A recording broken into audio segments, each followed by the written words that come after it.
नमस्कार, मीनाच रेसिपीमध्ये तुमचं परत एकदा स्वागत आहे। मी आले आहे माझ्या आईच्या घरी।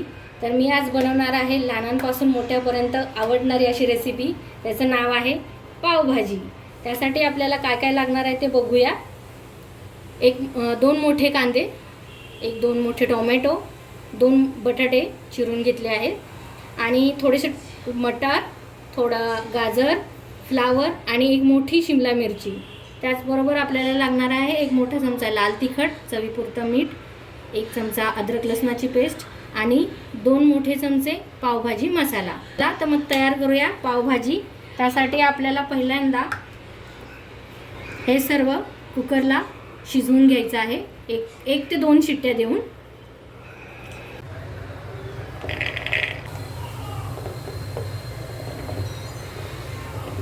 त्यामध्ये अर्धा ग्लास पाणी घालूया आपण। तुम्हाला जर आवडत असेल तर तुम्ही याच्यामध्ये बीटरूट सुद्धा घालू शकता। पॅन गरम झाला आहे। आता आपण ह्यामध्ये बटर घालूया,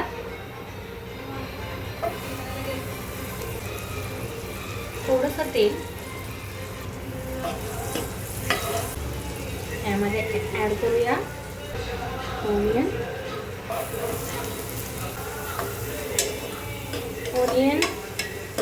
गोल्डन ब्राउन होईपर्यंत आपण याला फ्राय करायचं आहे।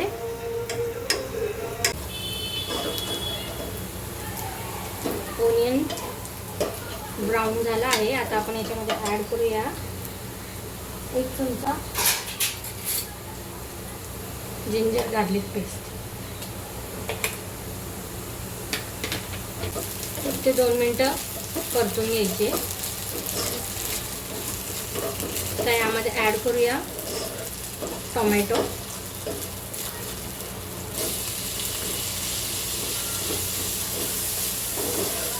टोमॅटो सॉफ्ट होईपर्यंत याला शिजवूया।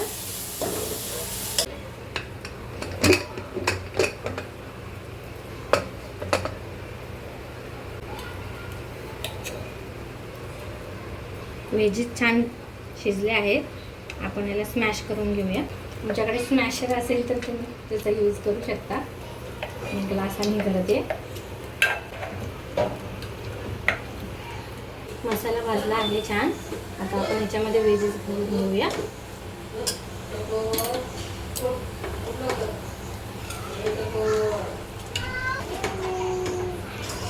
मिक्स करून घेऊया।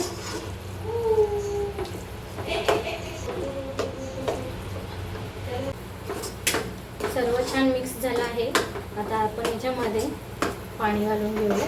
तुम्हाला पावभाजीची कन्सिस्टन्सी कशी हवी आहे त्यानुसार तुम्ही पाण्याचं प्रमाण ठेवू शकता।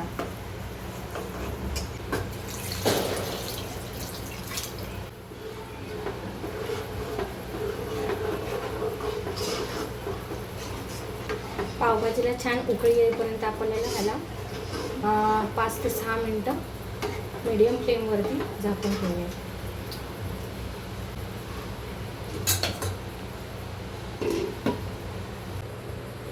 रेडी आहे आपली पावभाजी। एकदा नक्की ट्राय करून पहा आणि मला कमेंट्समध्ये कळवा कशी झाली ती।